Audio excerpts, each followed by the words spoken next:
हर हर महादेव दोस्तों, कैसे हैं आप लोग। आई जस्ट होप आप सारे के सारे लोग बहुत अच्छे होंगे एंड मैं भी बहुत ज़्यादा अच्छी हूँ। सो आज है हमारा डे 32 90 डेज योगा चैलेंज का। सो हम 32 डे में जिस योगा के बारे में जानेंगे, ये योगा आपके लिए काफ़ी ज़्यादा महत्वपूर्ण है, स्पेशली उन लोगों के लिए जिन लोगों को थायराइड की प्रॉब्लम है या जिन लोगों को बीपी की प्रॉब्लम है या पेट की चर्बी बहुत ज़्यादा बढ़ गई है, वो कंट्रोल में नहीं हो रही है। तो ये थोड़ा सा जो आसान आसन है जो होते हैं वो मैं आपको कल बता चुकी हूँ, लेकिन ये जो आसन है उससे थोड़ा एक स्टेप अहेड है, थोड़ा कठिन आसनों में आता है। तो मैं आपको बता दूंगी जितना कर सकें और जितना नहीं करना है। ओके, सो इस आसन का नाम है अर्ध हलासना। तो हम कल कर चुके हैं। अर्ध हलासना उन लोगों के लिए है जो इस आसन को नहीं कर पाते हैंगे, और अब हम जो आज आसन करने वाले हैं उस आसन का नाम है हलासन। सो हलासन जो है एक हल की तरह मुद्रा बनाता है। अर्ध हलासन उन लोगों के लिए होता है जो लोग पूर्ण हलासन नहीं कर पाते हैं। तो आज हम जो योगा करने वाले हैं उसमें हम करेंगे पूर्ण हलासन। एंड इसको कैसे करना है, इसके क्या फायदे हैं, क्या नुकसान है, किसको नहीं करना चाहिए, कितनी देर तक करना चाहिए, वो सब कुछ जानेंगे हम इस एक वीडियो में। तो सबसे पहले हम ये जान लेते हैं कि इसको करना कैसे है। तो क्योंकि हम पीठ के बल लेटकर करने वाले सारे आसन कवर कर रहे हैं, तो अभी हम जो आसन करेंगे वो भी पीठ के बल लेटकर किया जाने वाला आसन है। इससे पहले बैठकर और पेट के बल लेटकर करने वाले सारे आसनों को हम कवर कर चुके हैं। सो आज जो हम आसन कर रहे हैं ये पीठ के बल लेटकर किया जाता है। तो चलिए पहले पीठ के बल लेट जाते हैं। तो सबसे पहले आपको पीठ के बल लेट जाना है, ठीक है। पीठ के बल लेटने के बाद आपको क्या करना है, जिन लोगों से ये आसन नहीं होता है वो लोग अर्ध हलासन कर सकते हैं, जिसकी वीडियो मैंने कल बनाई थी। आप मेरी इससे पहले वाली वीडियो में जान सकते हैं अर्ध हलासना के फायदे। बट आज जो हम आसन करने वाले हैं वो है पूर्ण हलासन। तो चलिए शुरू करते हैं। सो हलासन के लिए सबसे पहले तो हमको सांस भरते हुए नॉर्मली इधर अपने पैरों को लेकर आ जाना है, जिसको बोलते हैं अर्ध हलासन। इसके अपने अलग फायदे हैं, लेकिन पूर्ण हलासन में हमको क्या करना है, अपने ये जो अंगूठे हैं, अपने ये जो पैर हैं, इनको हमें सर के पीछे टच करना होता है एंड हाथों को अपना धरती पे इस तरीके से रखना होता है, या आप जोड़ भी सकते हैं। तो चलिए शुरू करते हैं। तो हम धीरे धीरे अपने पैरों को पीछे लेके जाएंगे। आप चाहें तो अगर आपसे नहीं होता हो तो अपने हाथों की मदद से भी लेकर जा सकते हैं, और अगर आप नॉर्मली कर सकते हैं तो नॉर्मली भी लेकर जा सकते हैं। तो चलिए सबसे पहले हम अपने अंगूठों को और हाथों को नीचे प्रेशर, यहाँ पे प्रेशर देते हुए अपने पैरों को पीछे लेकर जाएंगे, ठीक है। कुछ इस तरीके से ऐसे जोड़ दिए। अब जो हाथ है इन दोनों को ऐसे जोड़ के हमें नीचे धरती पे टच करना है।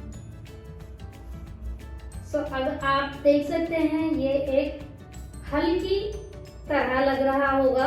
पूर्ण हल जो होता है ये हल की तरह आसन है। सो इसे कहते हैं हलासना। इसको करना है आपको 5 मिनट तक, ठीक है। अब इसके हम फायदे जान लेते हैं, बट फायदे बताने से पहले मैं अपने नॉर्मल अवस्था में आ जाती हूँ, नॉर्मल मुद्रा में। अब इसको नॉर्मल मुद्रा में आना कैसे है, जिन लोगों से आया ना जाए वो धीरे धीरे यहाँ पर हाथ लगाने के बाद अपने पैरों को ऐसे सर्वांग आसन में लाते हुए धीरे धीरे अपने कमर को नीचे इस तरीके से ला सकते हैं, ठीक है। और जिससे डायरेक्ट आया जा सके वो आ सकता है, लेकिन बेस्ट ये है कि आप अपनी कमर पे हाथ लगा के अपनी कमर को धीरे धीरे वापस अपने शवासना पर लेकर आए, ठीक है। सो इसके बाद आपको क्या करना है, आपको इसे 1 से 2 बार रिपीट करना है। अगर आपको रिपीट नहीं करना है तो कितनी देर तक रखना है चलिए वो जान लेते हैं, बट उससे पहले मैं जरा बैठ जाऊं।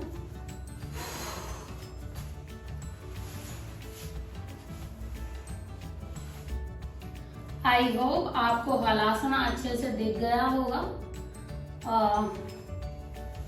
यहाँ पे ये रखे हुए थे, मैं एक बार यहाँ से करके भी दिखा देती हूँ। ठीक है, इस तरीके से पैर लेके जाने हैं, नीचे हाथ पे प्रेशर देते हुए पैरों को पीछे रखना है, हाथों को ऐसे जोड़ना है, या फिर आप अपने हाथों को कुछ इस तरीके से भी रख सकते हैं। तो ये हैगा हलासना। ठीक है, यहाँ पे आपको आइज हो क्लियर दिख रहा होगा। देन हाथ लगा के नीचे आ सकते हैं, वो मैंने बता दिया। और जिनको हाथ लगा के नीचे नहीं आना, वो कुछ इस तरीके से वापस आ सकते हैं। ठीक है, मैंने देखा नहीं यहाँ डंबल रखे हुए हैं, तो यहाँ पे आई जस्ट होप आपको पूरा क्लियर दिख गया होगा। ठीक है, तो अब हम इसके फायदे जान लेते हैं। तो आपने जिस तरीके से देखा अर्धहलासना जब मैं कर रही थी, तो मेरा पूरा का पूरा जो प्रेशर है वो मेरा थायराइड ग्रंथि पे आ रहा था, इधर गर्दन पे आ रहा था, मेरे शोल्डर पे आ रहा था, मेरे सर पर आ रहा था, मेरी पीठ पे आ रहा था, मेरे हाथों पे भी आ रहा था। तो ये जो करता है, ये क्या करता है, आपके गर्दन की थायराइड ग्रंथि को उत्तेजित करता है, जिससे वो कंट्रोल में आती है। ये आपके ब्लड प्रेशर को कंट्रोल में करता है। ये आपके कंधों को मजबूत बनाता है, आपकी गर्दन की ग्रंथियों को एंड कंधों की मांसपेशियों को और आपके पीठ की मांसपेशियों को मजबूत बनाता है। साथ ही ये जो आपकी पाचन क्रिया है उसको सुधारता है। जिन लोगों को बेली फैट की बहुत ज्यादा तकलीफ है या बहुत ज्यादा दिक्कत रहती है, तो ये आपके मोटापे को भी घटाता है, आपके बेली फैट को भी कम करता है। अगर आप इसे नियमित रूप से करेंगे तो आपको इसका असर 4 से 5 दिनों में ही दिखने लग जाएगा। लेकिन आपको ये मिनिमम 5 मिनट तक करके रखना है। अगर आप 5 मिनट तक शुरुआती दौर में नहीं कर सकते हैं तो आप इसे 1 मिनट तक भी करके रख सकते हैं, या फिर आप इसे उतनी ही देर तक करके रखें जितनी देर तक आप इसे कर सकते हैं। अगर आप सिर्फ 20 सेकंड में ही ये आसन करके थक गए हैं तो वापस अपनी मुद्रा में 20 सेकंड बाद भी आ सकते हैं एंड दोबारा से रिपीट कर सकते हैं। और अगर आप इसको रख सकते हैं तो इसको बढ़ाकर आप 5 मिनट तक लेकर जा सकते हैं एंड उसके बाद आपको बहुत जल्दी रिजल्ट भी दिखने लग जाएंगे। ये आपकी अंदरूनी जो मांसपेशियां हैं पेट की, उसकी तो मालिश करता है। ये आपकी पीठ की जो अंदरूनी मांसपेशियां हैं उनों की भी मालिश करता है। तो कहने की बात ये है कि आपके पेट को, आपके कोर को तो टोन करता ही है, साथ में ये आपके कंधों को काफी ज्यादा मजबूत बनाता है, आपके गर्दन को मजबूत बनाता है, आपके चेहरे को ग्लोइंग बनाता है, लाली आती है चेहरे पे। और जिन लोगों को बहुत जल्दी बुढ़ापा आ जाता है, ये उस बुढ़ापे को भी रोकता है। जो प्रॉपर बुढ़ापा है वो तो नहीं रुक सकता, लेकिन जिन लोगों के चेहरे पे बहुत जल्दी झुर्रियां आ जाती हैं या बुढ़ापा बहुत जल्दी दिखने लग जाता है, उन लोगों के बुढ़ापे को भी ये रोकता है, क्योंकि ये आपके चेहरे पे जो है सारा का सारा ब्लड सर्कुलेशन को लेकर जाता है। ये आपका ब्लड सर्कुलेशन जो है वो तो अच्छा करता ही है, आपका चेहरा भी अच्छा करता है, चेहरा लाल हो जाता है, चमकदार हो जाता है। इतना सब कुछ तो ये करता ही है, इसके साथ ये एक काम और करता है, वो है आपकी थकान और आपके तनाव को दूर करता है। ये जो लोगों को बहुत ज्यादा जल्दी थकान महसूस होती है या बहुत ज्यादा तनाव रहता है, उन लोगों के लिए काफी ज्यादा अच्छा है, क्योंकि इसका सारा जो ब्लड सर्कुलेशन है वो आपके फेस के थ्रू होते हुए सर में जाता है, जिस वजह से ये आपके थकान एंड तनाव दोनों को भी दूर करने में काफी ज्यादा मददगार है। जिन लोगों को ये आसन नहीं करना चाहिए अब वो जान लेते हैं। तो जो भी महिलाएं पेट से हैं, गर्भवती हैं, या फिर पीरियड्स जिनको हो रहे हैं, या फिर जिनकी कमर पे काफी ज्यादा गंभीर चोट है, ये शरीर के किसी भी हिस्से में ज्यादा गंभीर चोट है जिसकी वजह से ये आसन नहीं हो पा रहा है, या फिर जिन लोगों को हाई ब्लड प्रेशर की दिक्कत है, क्योंकि इससे ब्लड प्रेशर आपका हाई होता है, नॉर्मल से ज्यादा एक्स्ट्रा हाई होता है, कैलोरीज बर्न होती है, तो जिस वजह से जिन लोगों को ऑलरेडी हाई ब्लड प्रेशर की बहुत ज्यादा दिक्कत है, उन लोगों को भी यह आसन नहीं करना चाहिए। तो इन सब लोगों को नहीं करना चाहिए, कम से कम 5 मिनट तक करना चाहिए। और फायदे मैंने बता ही दिए, नुकसान इसके कुछ नहीं है। अगर आप एकदम स्वस्थ हैं तो आप कर सकते हैं, बल्कि इसके फायदे ही हैं बस। बाकी के सारे इसके फायदे ही हैं। तो ये सारी चीजें थी आज के बारे में, हलासना के बारे में, क्योंकि मैंने कल अर्धहलासन किया था तो बार बार मुंह पे अर्धहलासन आ रहा है, जबकि आज हमने अपना कंप्लीट किया है पूर्ण हलासना। सो यस गाइज, इसी के साथ मैं अपना आज का वीडियो करती हूँ यहीं पर खत्म। Thank you so much guys for watching my video. Stay connected.